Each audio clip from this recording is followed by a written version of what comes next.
if you're not getting it touring, or if you're not getting it through other means, this music shit is a rap. I don't like the whole celebrity thing. Yeah, but you have more money than we have, Fantasia. You don't know that. a lot of artists that you see, they look like they have it. And we smile and we come out and we put on a good show. But in real life, some of them are struggling. This is how a group can sell 10 million records and be broke. And everyone get ready to do your math. Like Mariah Carey just had this big $20 million. It's like that's like a huge deal, right? So you feeling that? No, well, what I mean, I don't understand. What the public sees the word $20 million an album. Well, let's see. Do you all think that's a good deal? Well, I mean, tell me why. I mean, what am I missing? Okay, let's do some math. Okay. If you do math like that? Yeah, well, kind of. If you sign me, you sign me to a record company, right, or a record deal. Let's suppose you have a record company. Right. How much would you give me? The album sells for $18, right? $18. Whatever. Yeah. All right. How much of that would you give me? Well, I don't know how it works. Well, no. Half? Half? Half sound good? Yeah. All right. Check this out. If I sell 1 million copies, I'm gonna have $10 million, right? Roughly $10 million. Right. If I sell 2 million copies, I got $20 million. Right. If I just sell 3 million copies, I got $30 million. Now who has the biggest record deal? Oh, I see. Yeah, right. Okay. Right? So Mariah kind of got screwed. And Tommy Mottola is a devil. Music and the music industry used to be like this small elite club where you had to be good at what you did in order to be in this club. Like you couldn't get in here if you didn't know how to sing on key. Couldn't get in here if you didn't know how to really play an instrument. Couldn't get in here if you really didn't know how to mix records together. Yeah. Now, you push a button and anybody can do it. So this club is not elite anymore. Anybody can come in now. Yeah. And that cheapens the value of it. You know, people requiring a certain thing kind of changed because we started gearing or moving away from music people actually being in charge of music. When the business started overtaking the art, the business found ways to cut those corners. debt service over dopeness. And, Debt service over dopeness. and in their mind, yield the same or a better result on the books. Yes. But from a career standpoint, and in the idea of creating icons, it took a hit. Is the soul of R&B being compromised by the demands of the modern music business? Before diving into the current state of R&B, let's trace its roots. R&B, short for rhythm and blues, was a term coined by Jerry Wexler, a music journalist turned producer and executive. He played a crucial role in the careers of legends like Aretha Franklin and Ray Charles. In 1949, while at Billboard magazine, Wexler suggested replacing the race records chart with rhythm and blues records. Race records, a term used within the Black community at the time, categorized all music by Black artists. Post-World War II, it began to feel a little outdated and offensive, prompting Wexler's change. It's important to remember, Jerry named it, but Black Americans created it. The development of R&B is deeply connected to the growth of African American urban communities in cities like Chicago, Los Angeles, Memphis, and Detroit. These cities were hubs where cultural pride found expression through music. R&B evolved from gospel, jazz, folk, and traditional blues, featuring the electric guitar, bass, drums, piano, and sometimes the saxophone. Vocal styles were heavily influenced by blues and gospel.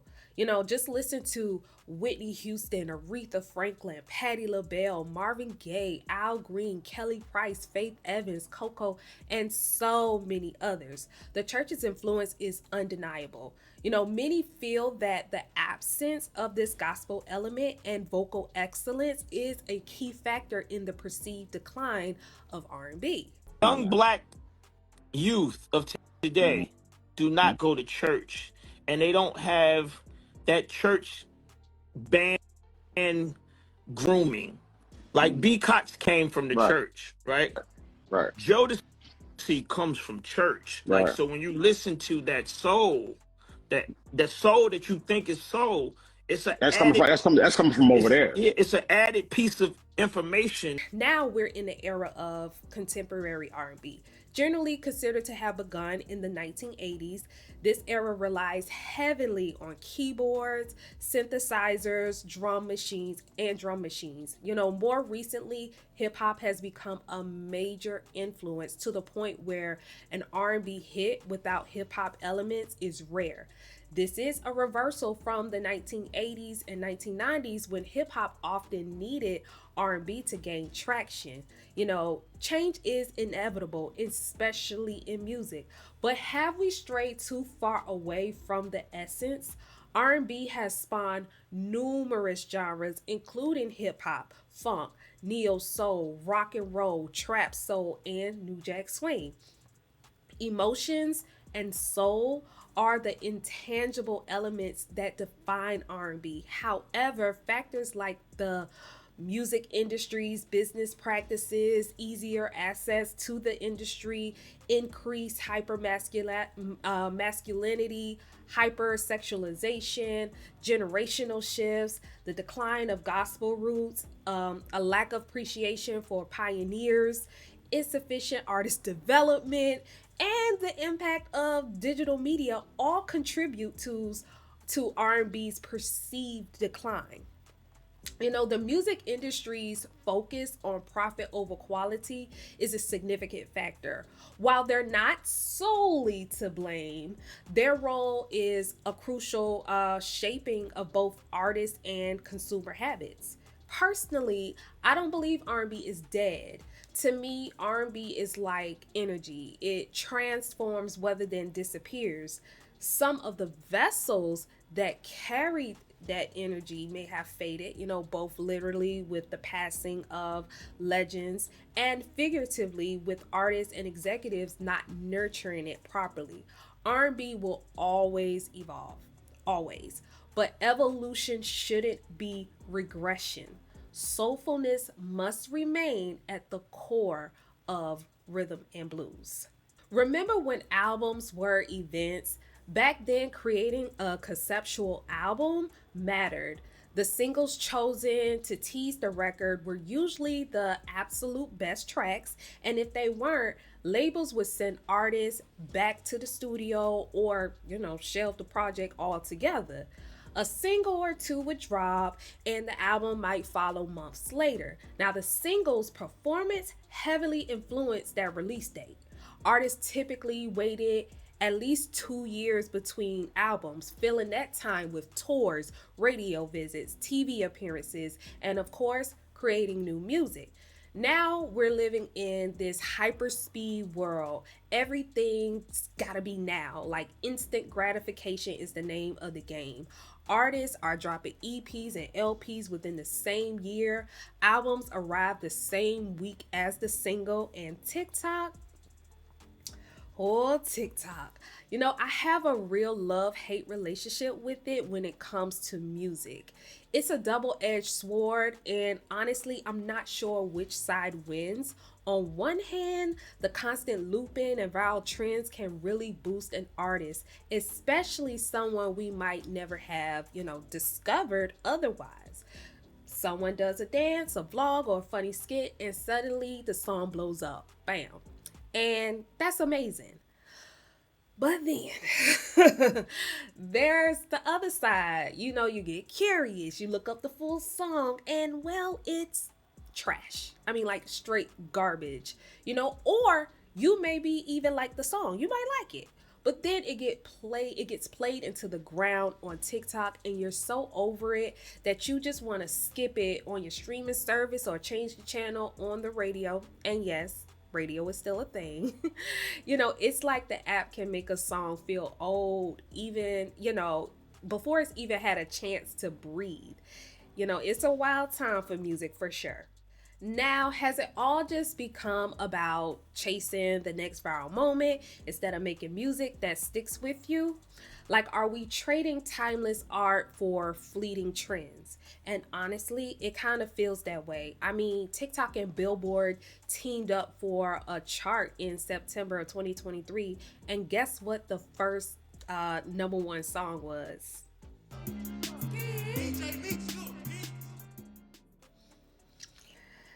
Yeah, so the chart basically tells you what's blowing up on TikTok, which, let's be real, it dictates trends and moods now. It's based on views, engagement, and how many people are making their own videos with that song or sound, as they would call it on TikTok. A lot of hits these days are basically just TikTok dances and challenges. It feels like so many artists are just chasing that instant social media buzz, that quick hit of popularity. They want that check, and I get it. But they don't seem to care if their songs are completely forgotten in the next couple of years. Someone's gonna have to make a remember when this was a thing compilation video to even remind us. Now, don't get me wrong. Having a trending hit isn't bad, but it can be a real problem down the line when you realize you don't have the back catalog to sustain a career. What happens when your 15 minutes are, up? I've seen so many people on Instagram and TikTok, but mostly Instagram, talking about Ashanti and how she's still touring with the same songs. I seen it under a particular post. It probably was Shade Room or Neighborhood Talk, probably one of those, right? Talking about how she tours with the same songs. And they say it like it's a bad thing, but that's exactly why you make quality music. I don't know the last time she dropped an album, but she's got a whole catalog of hits that people still want to hear. There are still tons of us who haven't seen her live, want to, and will. But will these new artists be able to say the same thing in a few years? Will they have that staying power? Most won't. Look, it's easy to point the fingers at the artists, but it's not entirely their fault. A lot of these folks have been grinding for years. Some are broke, and then they get, this once in a lifetime opportunity. Like, imagine you finally get to live your dream and they're offering you a big check to sign on. Then they say, we love your vibe, but to get you heard, you need to sing this song. Most people would say, okay, just hoping for more control later. And honestly, who are we to judge? We're sitting on the sidelines, never having to make those type of choices. Yes, everyone has a choice, but nobody, most people do not choose to be manipulated financially or ethically. With that being said, that doesn't absolve the artist completely, right? Because integrity does matter.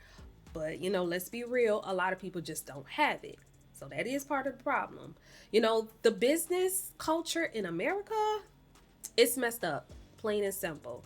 And because of our, free market, capitalism, whatever you want to call it type of system, I don't see things changing much. Actually, scratch that. I see things changing, but not for the better for artists or consumers. And I really hope I'm wrong and that this whole thing ages terribly, like for real.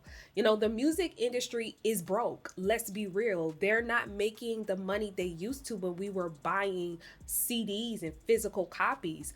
Artists aren't making money from their music, and execs are losing their jobs. So they're going to squeeze every last penny out of us. Hey, why are the service fees $238? That's insane. If I could zoom in, why the fuck are these tickets $3,000? But I'm out of the music industry because ain't no money in the music industry.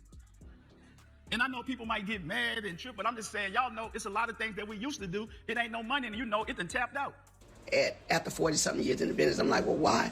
Where are my royalties going? Because I'm not getting this. Come to find out, Universal Music has been receiving all my royalties, all my mechanicals. They've taken pretty much everything. They've stolen, I won't say stolen, but they have taken all the monies that were due to me. What was the biggest shock for either of you guys when you got to the industry? Half the industry is broke. And And that shocked me. No, I would good see, one. I That's would a good see one. celebrities. I would be around celebrities, rappers. No offense, but a bunch of them that's like wearing all the big jewelry or on Instagram. It's all a facade. I think all of your favorite artists are finito and finished. I don't think none of these people are making any coin from the music business. I agree with that. That's kind of what I've been saying. That's think why it's they find much- other avenues to get their money. They gearing up for whatever is to come, and they're a lot earlier than I knew. They've been playing for years. Like seeing the big press outlets bigging up certain types and styles of music has been an indicator to me, where musicianship, performance, like actually being good at being a musician, has been cast aside for years and years and years, but slowly getting worse. It's kind of opening the door for AI everything, essentially. That's why, these label execs don't care about art or quality. They're going to squeeze every lemon they can to make juice. They're going to make sure their glass is full even if yours is empty. It's a harsh reality, but it's the truth. Think back 20 years. You'd hear about a new album on MTV, BET, the radio, maybe a talk show or in a magazine. Then you'd head to a brick and mortar like Disc Jockey, Media Play, Sam Goody, or even just your local spot, right? And buy the physical album, tapes, CDs, whatever the era dictated. I'm a millennial, so I remember both tapes and CDs, but CDs were more along my thing.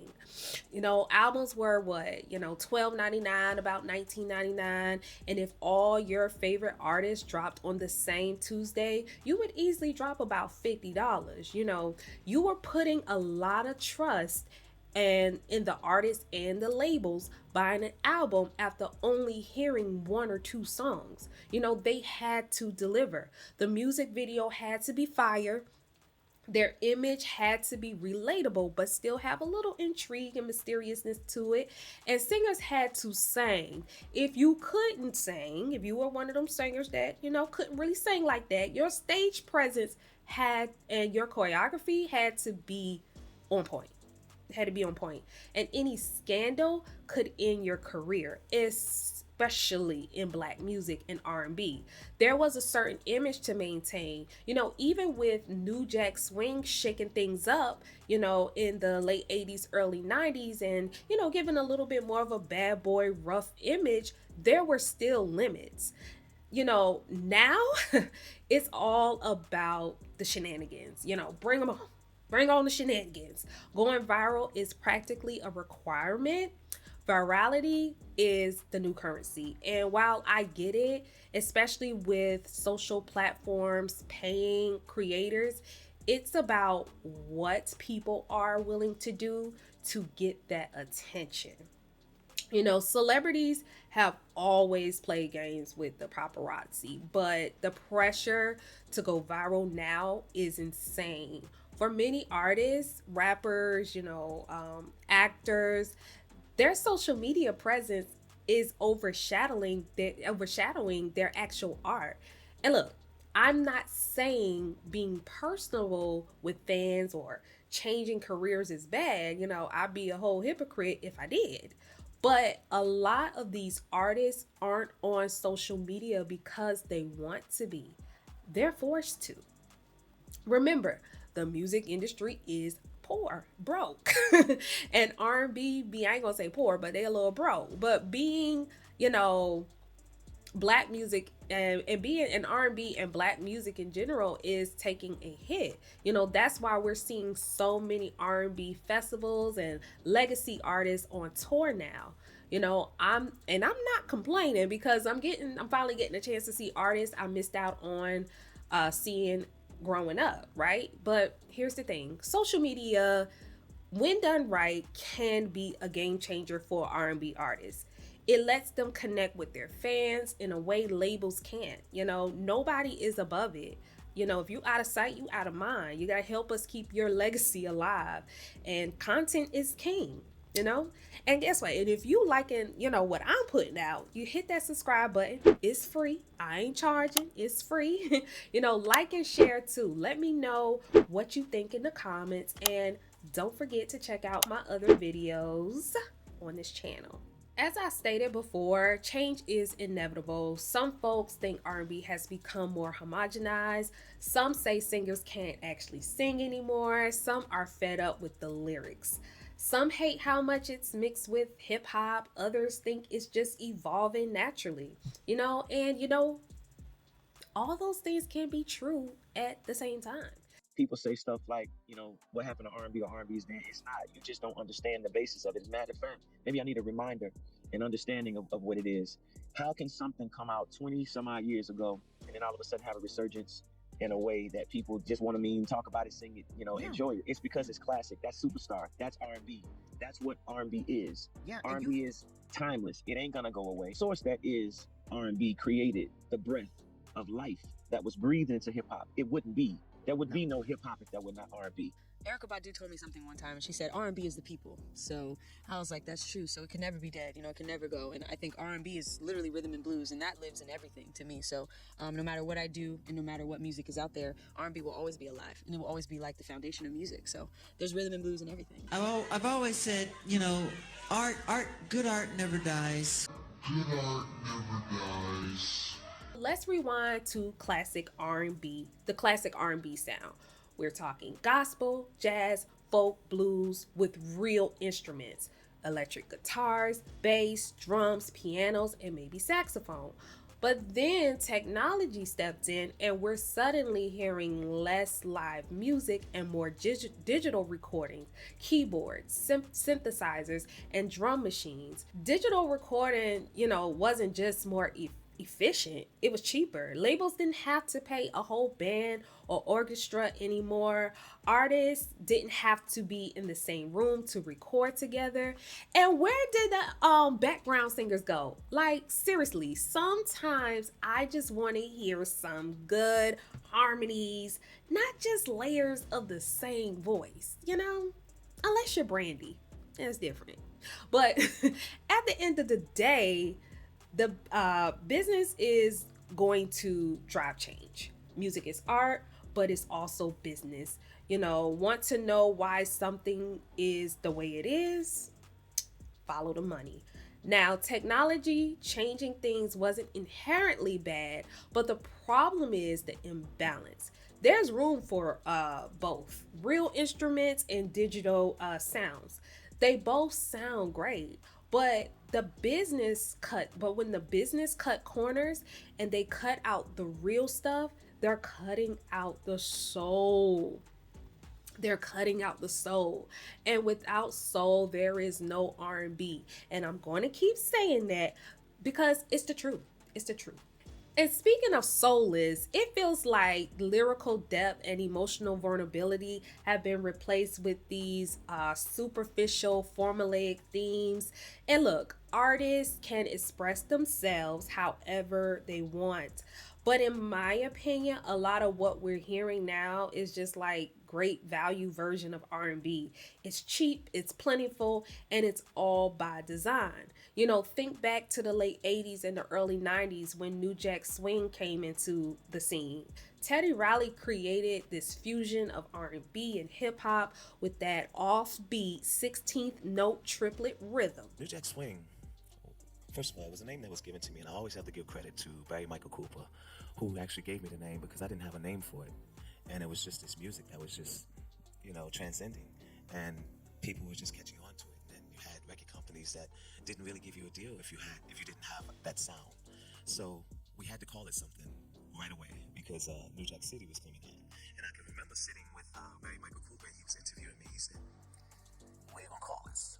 And I said, "I don't know." I never knew what my music was called, or what I would call it, until he gave me that name. And he said, "New Jack Swing. I'm doing New Jack City, and you are the New Jack Swing. You're the new kid on the block that's swinging it." So I always thought of it as the new kid on the block that's swinging it until I took it into another direction of making it. It's a technology of music, which is putting rap and singing together and taking fusions of different music and fusing them all together. Because I had this dream of seeing like James Brown and Michael Jackson do a song together. I had this dream of seeing the Temptations and the Shotlights or mixing groups together that I wanted to hear make music. And when that didn't happen, it wasn't like a dream that didn't come true because I made the dream come true anyway by taking their music and taking the essence.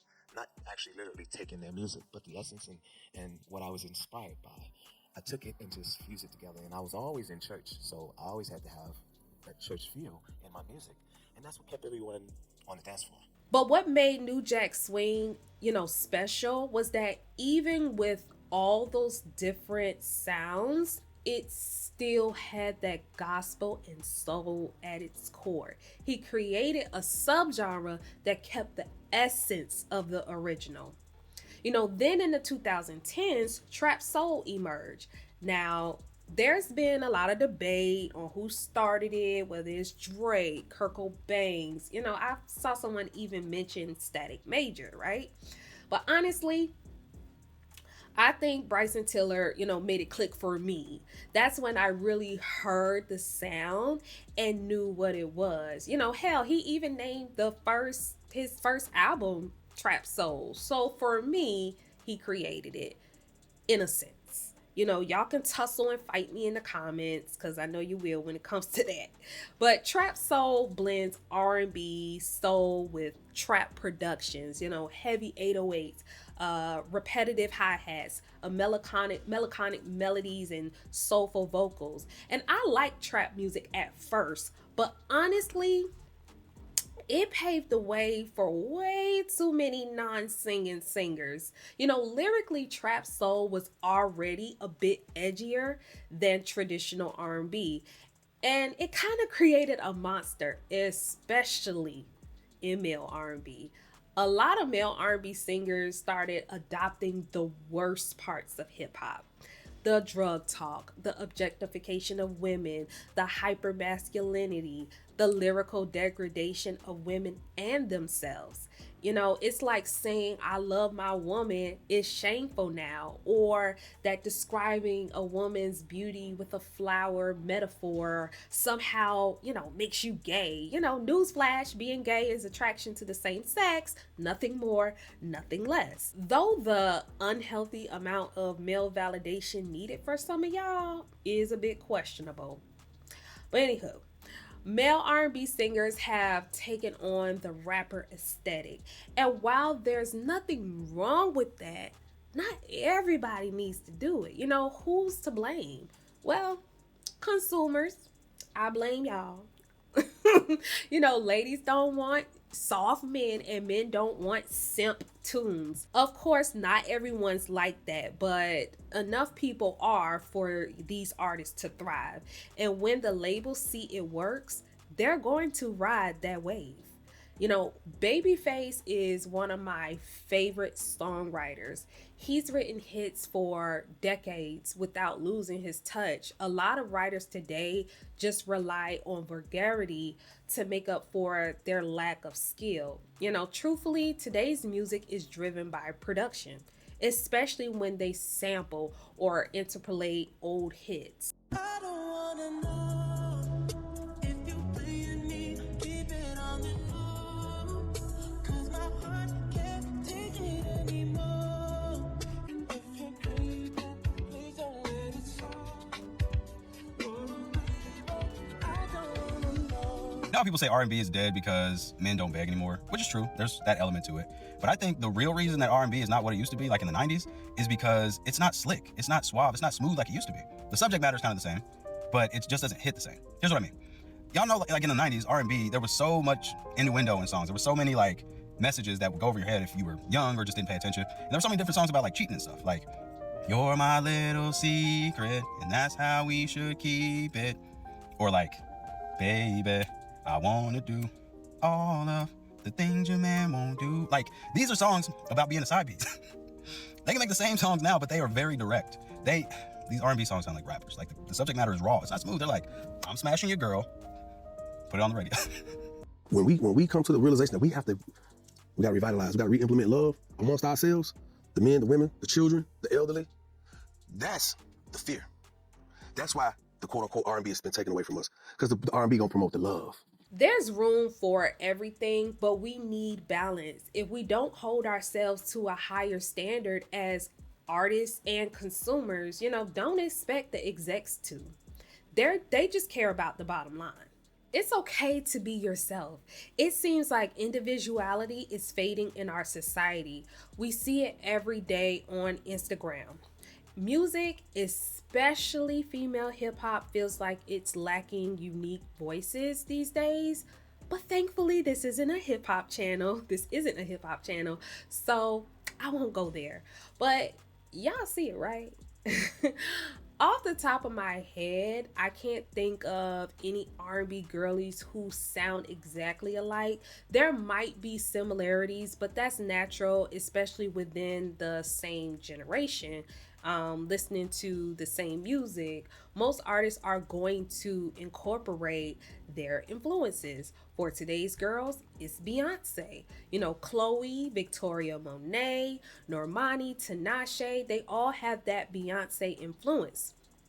Her is heavily influenced by Alicia Keys. Jasmine Sullivan has that Mary J. Blige, Brandy, and Stevie Wonder vibe. You can hear those influences in their music. But, you know, hold up. Let's think about some of these ladies for a minute. You know, we can add in Ari Lennox, Ella Mai, SZA, and whoever else is considered, you know, mainstream female R&B right now, right? They're doing great in their, you know, own respective lanes, but not as big as the hip hop girls. At least not mainstream, or at least that's what it seemed like to me. I could be wrong. But one thing I've noticed is that the R&B girls aren't as hypersexual as the rappers. You know, Chloe tried it, but it doesn't seem to be her lane. You know, sure, they're sexy and sing about sex, but not like the rappers. And honestly, they shouldn't. R&B needs to keep it cute.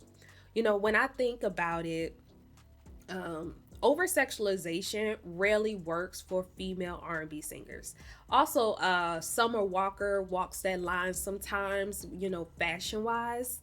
But the only one I can think of who pulled it off was Adina Howard. You know, R&B women can be sexy and sensual, but anything more seems to be a turnoff. You know, tell me if I'm wrong. Tell me if I'm wrong in the comments. You know, anyway, so I mentioned all that to say sex sells, and labels are going to back what's selling, and the rap ladies are it right now.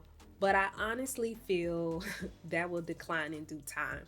You know, but I won't get into that. All right, so let's talk about artist agency and why it matters. There are a few different type of record deals out there. So let's break down 5 of them to see how the money flows. Okay, so with a traditional record deal, you get an advance, but the label takes 80% of the royalties and you only get 20%. Plus, they deduct expenses like recording and marketing from your royalties. And guess what? They own the masters. So 360 deal, which we have been hearing about a lot lately, you know, is similar to a traditional deal, but the label takes a bigger cut, 85%, and they can recoup expenses from all your income streams, not just music sales. They still own the masters. Distribution deals. Sometimes you get an advance, sometimes you don't. The split is a little better with 75% to the label, 25% to the artist, and they recoup from recording and marketing costs. The good news is the artist owns the masters. Production deal. You know, there's no advance, but a 50-50 split on royalties. They recoup from the recording costs, and the producer, not the artist, owns the masters. Profit split deal. You get an advance, a 50-50 split after recoupment, but the label owns the masters. Keep in mind that contracts are complicated and negotiable, so this might not be 100% accurate for every artist, but it gives you a general idea. You know, I'll be honest, I never really looked at the breakdown of these deals until making this video. Seeing those splits, you got to be either dirt poor, which most, you know, many artists are, or really love what you do. to sign those contracts. It barely looks legal. You know, it's crucial for artists to have creative control and fight for their vision. But looking at these splits, it feels like they really never had a chance. You know, the label has so much to gain and lose that they're not willing to risk their profit for an artist's creativity. You know, that's why independent artists are on the rise. With so many outlets today, labels aren't as essential as they used to be, but going independent is expensive. Studios typically for a 12-hour block is $1,200. Then the session engineer is $75 to $100 an hour, so just add that up. So you do 7 sessions a week, it's $10,000 just on sessions. And then mixing anywhere from $2,500 to $10,000 a track. That's 19 tracks, so that's $100,000 just rounding it. Yo, your math is impeccable, by the Just way. rounding it. Okay. That's horrible math. I'm not no, just think about that. So now you already at 120. And now you gotta pay for the beats. So they're anywhere from $5,000 to $40,000 a track, depending on who you're working with. And sometimes there's multiple producers, so you gotta pay this fee, this fee, this fee, this fee. Times 14, so $400,000 at the top end.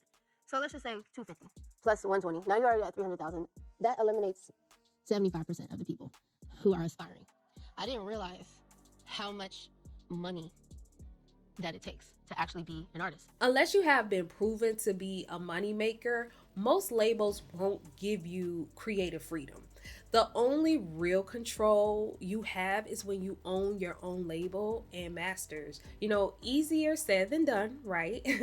That's why, you know, I don't judge artists who use social media to break through. Sometimes that's the only way. It's just y'all be putting on the wrong people sometimes. So what can change? You know, maybe streaming services need to pay artists more, or labels contracts need to be fairer. But anyway, there's, you know, good music out there, but you have to dig for it. And honestly, I don't like searching for new music. I love music, especially R&B, but I hate sifting through tons of artists to find something I like. That's why I often find myself listening to the music I grew up on. The only new artists I discover are the ones who, you know, pop up on random Spotify playlists. Lately, I've been listening to more contemporary jazz like Robert Glasper and Boney James. But I want to talk about that because contemporary jazz sounds a lot like what R&B should be. But I'll save that for another video. In the meantime, let's support the artists who are pushing boundaries and, you know, creating authentic R&B music. I do enjoy Jasmine Sullivan, Ari Lennox, Division, October London, SZA, and sometimes Summer Walker and Chris Brown. You know, who are some new artists I should check out though? You know, drop them in the comments. Now, I describe the kind of vibes I'm on, so don't suggest no boo. Seriously though, I want to know, you know, who you're listening to. I also do retrospective R&B reviews for albums released in 2015 and before, so be sure to check out those on this channel. So we've talked about the history of R&B, how it's evolved, and the challenges it faces today. We dug into the music industry's influence, the impact of social media, and the importance of artist agency. And the big question is the art dying because of the business? There's a business, there's a politic, and all of that that goes along with what you do, which makes it very tough for you to lead with the thing that is most important, which is your heart and your gut and your feeling. Honestly, it's complicated. Although it's not the sole reason, business definitely plays a huge role. I do believe most artists would love to just create, but the culture of business is so messed up. It makes it damn near impossible. It's soulless, you know?